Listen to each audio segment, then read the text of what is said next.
Leider war es das jetzt fast für uns. Morgen ist unser letzter voller Tag auf den Kanarischen Inseln, auf Teneriffa. Und daher kommt für uns jetzt die allerletzte Fähr- und Entsorgung. Der Wassertank ist leer, der Grauwassertank ist voll. Und wir würden gerne duschen, das machen wir jetzt. Und dann suchen wir uns noch einen Übernachtungsplatz, bevor wir morgen dann noch ein, zwei Sightseeing-Ziele anfahren.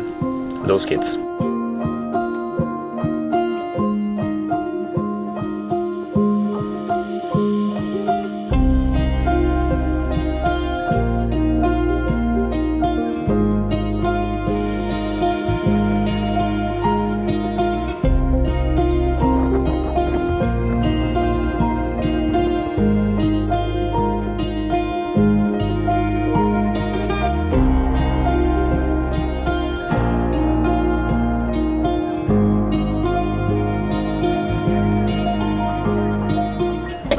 Frisch geduscht?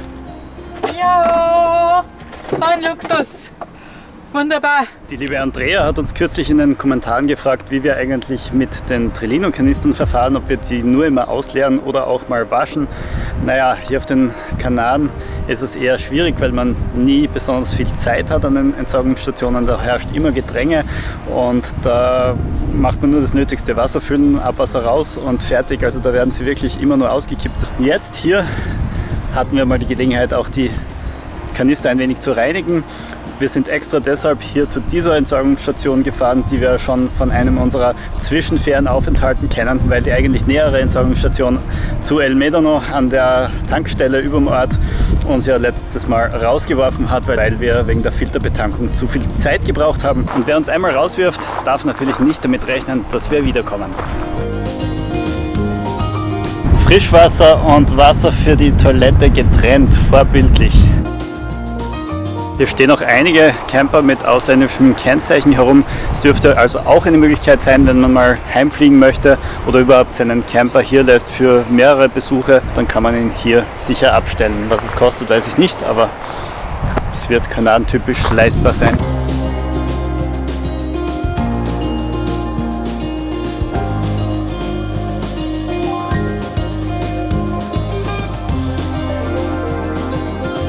Weil er ohnehin am Weg liegt, darf ich mir kurz einen weiteren Surfspot ansehen, obwohl wir eigentlich was anderes geplant hatten.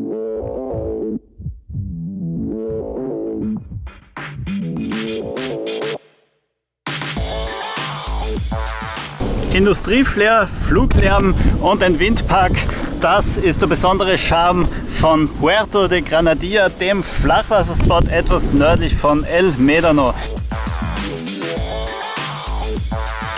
Mehr dazu dann in unserem Spot-Guide-Video, verlinken wir in der Einblendung und in der Videobeschreibung. Aber jetzt geht es für uns weiter Richtung Santa Cruz, aber nicht an einem Stück. Wie gesagt, morgen haben wir noch Zeit und heute möchten wir an einen Ort zurückkehren, den wir vor 5 Jahren kennengelernt haben, nämlich ein etwas spezielles Restaurant. Kommt mit!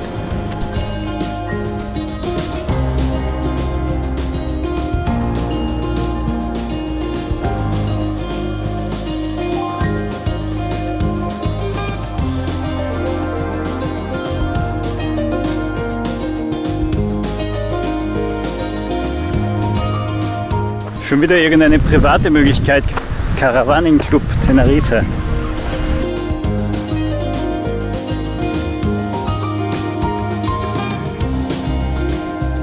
Hier sind wir im kleinen Örtchen Tajau und hier gibt es das Restaurant Delicias del Mar. Da waren wir vor 5 Jahren. Das ist ein ziemlich spezielles Restaurant, sieht aus wie ein Fischhändler und das hat uns sehr gut gefallen. Wir schauen mal nach, ob es immer noch gut ist. Das war es auch schon wieder. Das Restaurant scheint in den letzten 5 Jahren populärer geworden zu sein. Dieses kleine Kneipchen ist es. Hier konnte man früher direkt an der Fischtheke seinen Fisch aussuchen, der dann frisch zubereitet wurde. Wählen konnte man nur zwischen frittiert und gebraten, dazu gab es noch Salat und Papas Arrugadas. Es war ausgezeichnet.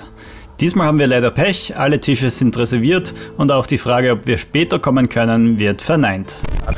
Die alten Bilder führen uns leider auch vor Auge, was sich preislich in nur 5 Jahren getan hat. Zum Beispiel kosten Papas Arrugadas heute etwa 5 bis 7 Euro. Aber es gibt ja glücklicherweise noch ein paar weitere Restaurants hier in Tajau. Und wir haben uns eines geschnappt. Funktioniert nach ähnlichem System. Man sucht zuerst an der Vitrine seine Speisen aus und dann darf man sich erst setzen. Wir sind gespannt.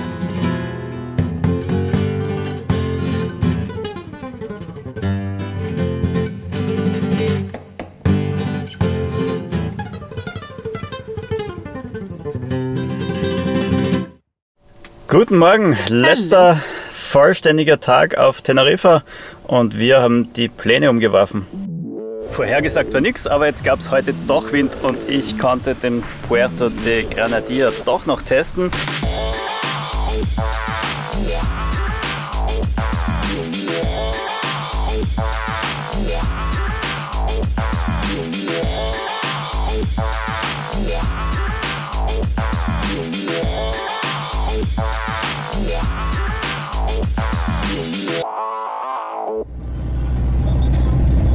In 500 meters, merge onto TF1.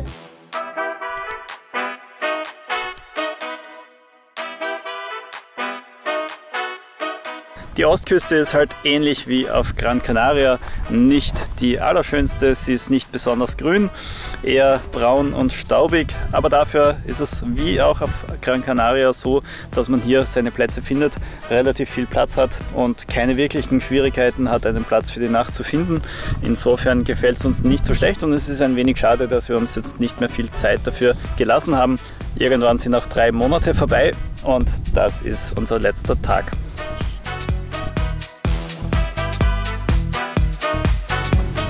Ein Stück weiter sind wir jetzt am Faro de Arbona.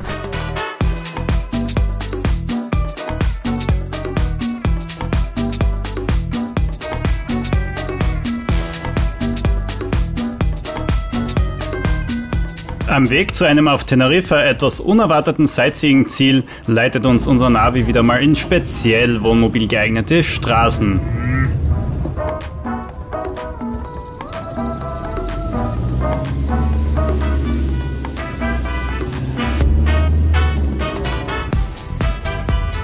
Und es dauert schon mal eine Viertelstunde aus dem engen, steilen und kurvigen Straßengewirr wieder zurück auf die Hauptstraße zu finden.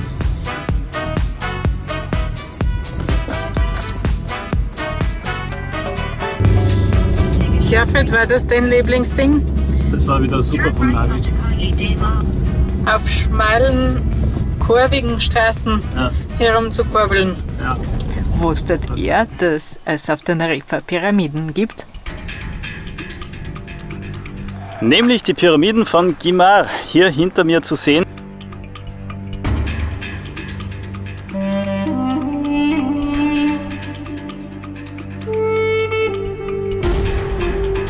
Was hat es mit ihnen auf sich? Das weiß anscheinend niemand so genau. Hayadar war hier für mehrere Jahre und er hatte die Theorie entwickelt, dass hier die Ägypter irgendwie am Weg zu den Mayas Station eingelegt hätten und halt ihr Kulturgut mitgebracht hätten. Scheint aber falsch zu sein, denn tatsächlich können diese Pyramiden nicht älter sein als aus dem 19. Jahrhundert. Interessantes Kuriosum. Die angesprochene Planänderung ist, dass wir sie uns nicht näher ansehen, denn es wird ziemlich touristisch vermarktet und wir haben heute keine Lust mehr auf so richtiges tourige Tour mit Eintrittskarte und so weiter. 18 € kostet der Eintritt pro Person. Nachdem da gerade alles komplett menschenleer ist, gehe ich davon aus, dass wir ohnehin zu spät dran gewesen wären oder dass heute Ruhetag ist. Nichts los, gut für uns, ungestörte Aufnahmen.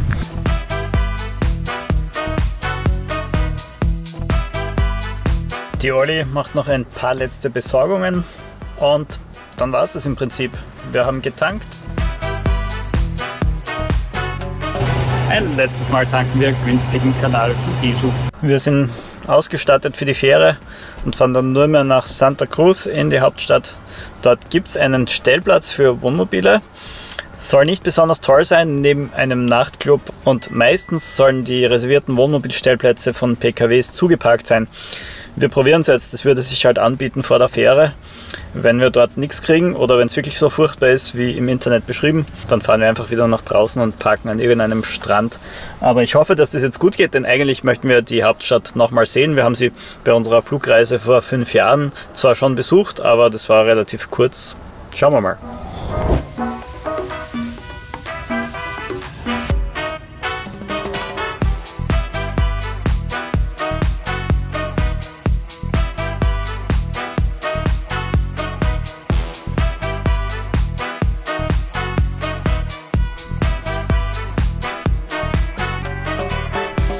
Auf diesem Stellplatz war noch was frei, so schlecht ist er nicht, wie die Internetstimmen sagen.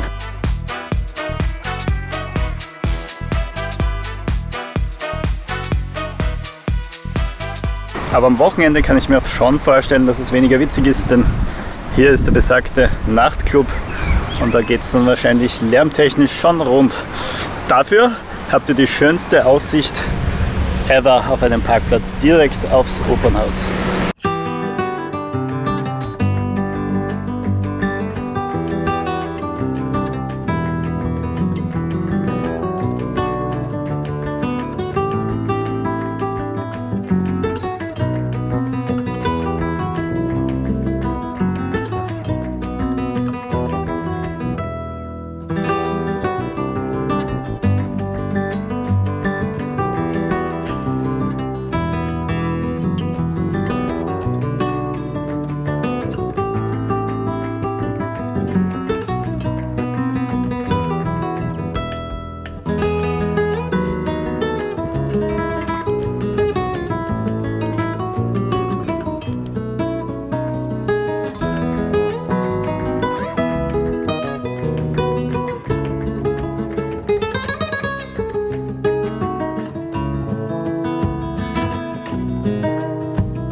Santa Cruz de Tenerife, die Inselhauptstadt, hat natürlich viel mehr zu bieten als das Wahrzeichen, das Konzerthaus Auditorio.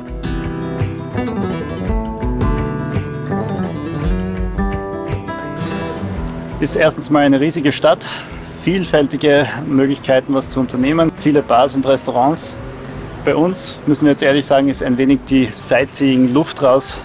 Wir haben gar nicht mehr so wirklich das Bedürfnis, heute Abend noch alles zu zerreißen und noch besonders viel zu sehen. Wir schlendern einfach nur in den Gassen herum und jetzt werden wir uns dann ein Getränk gönnen, vielleicht was zum Knabbern und das war's dann leider.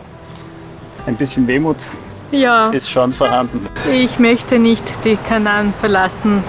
Sie sind mir so ans Herzen gewachsen, das ist schwer zu beschreiben, wie ich mich hier zu Hause fühle.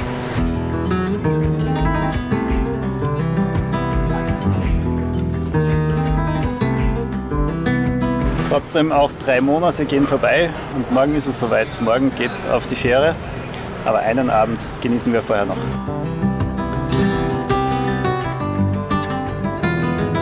Das wäre der Plan gewesen, aber die Olli ist jetzt in einem Laden verschwunden. Das kann dauern. Dann bleibe ich halt durstig. Hier gibt es ein Event hinter mir. Ich kann euch leider nicht sagen, was das ist.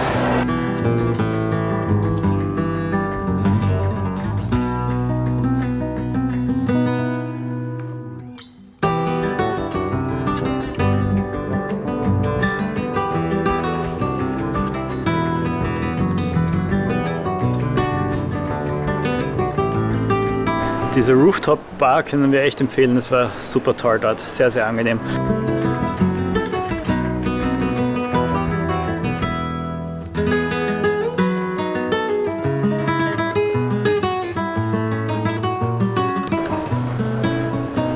Und jetzt geht es noch rein in die Apotheke, denn uns soll nicht mehr seekrank werden.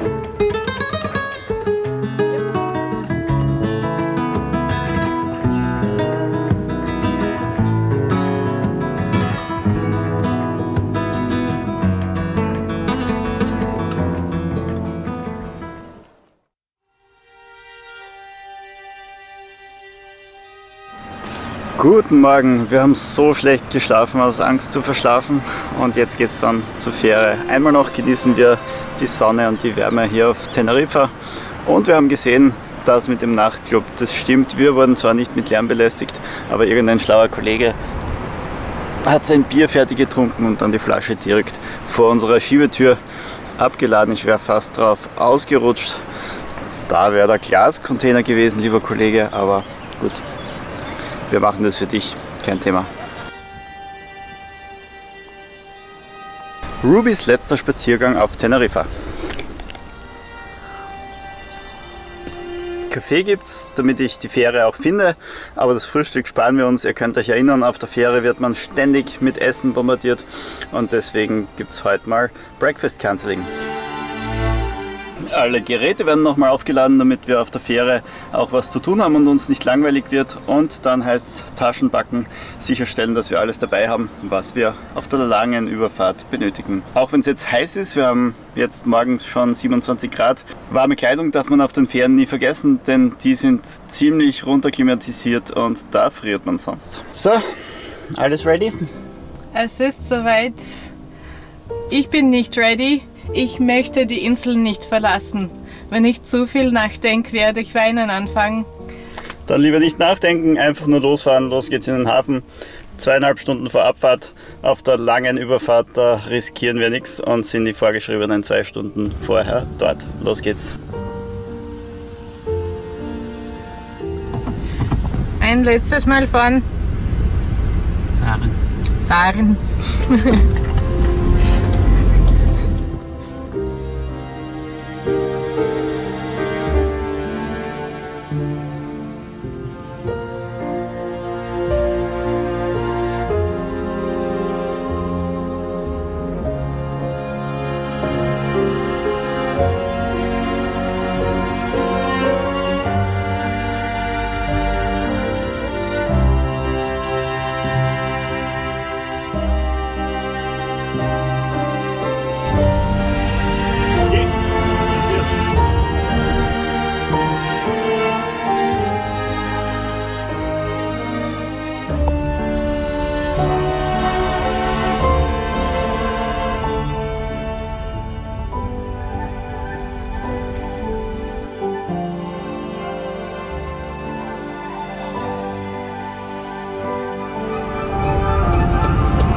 Look at this chaos. Los geht's.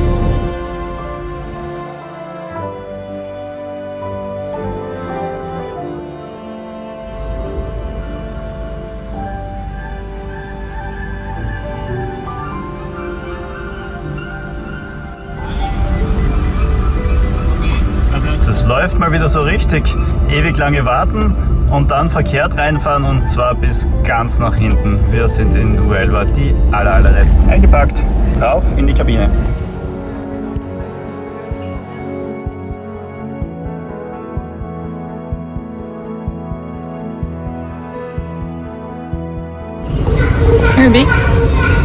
Wir warten auf die Kabine. Und zwar nicht alleine. In der Warteschlange befinden sich viele weitere Zweibeiner und Vierbeiner.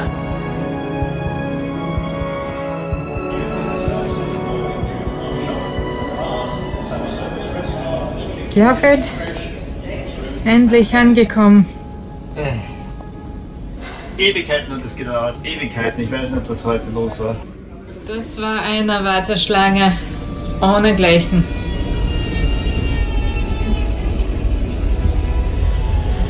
Beginnt ja wunderbar mit schreiendem Kind. Nimm an. Ja, ihr merkt's, die Kanaren verlassen zu müssen in Kombination mit frühem Aufstehen, keinem Frühstück und viel Warterei ist der Laune erstmal nicht zuträglich. Ich hab Hunger. Ja, ich auch. Aber das ist nichts, was Bett, Buffet und Bar nicht über die nächsten 35 Stunden wieder in Ordnung bringen könnten.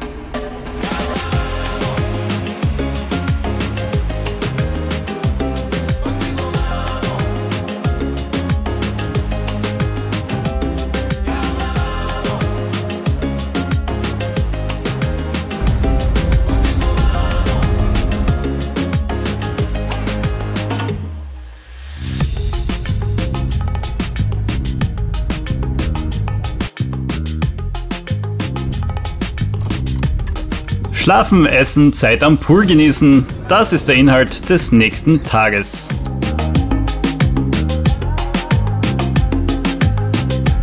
Irgendwie muss man die Zeit ja rumbringen und schön langsam wird es wieder Zeit für die lange Kleidung. Wir kommen dem Norden näher.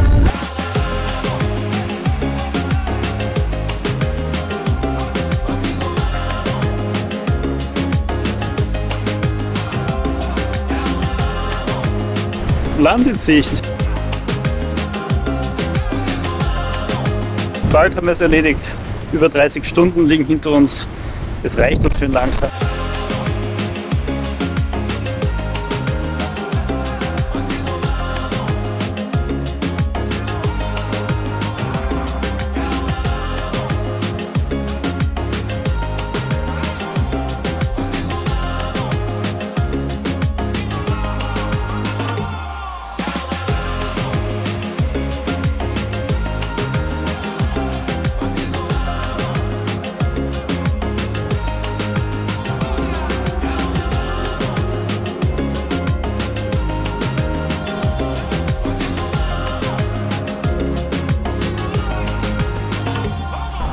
Ziemlich genau vor 3 Monaten haben wir diese Rampe zum letzten Mal befahren, in die Gegenrichtung, aufs Schiff rauf. Und jetzt ist es vorbei mit dem Kanal.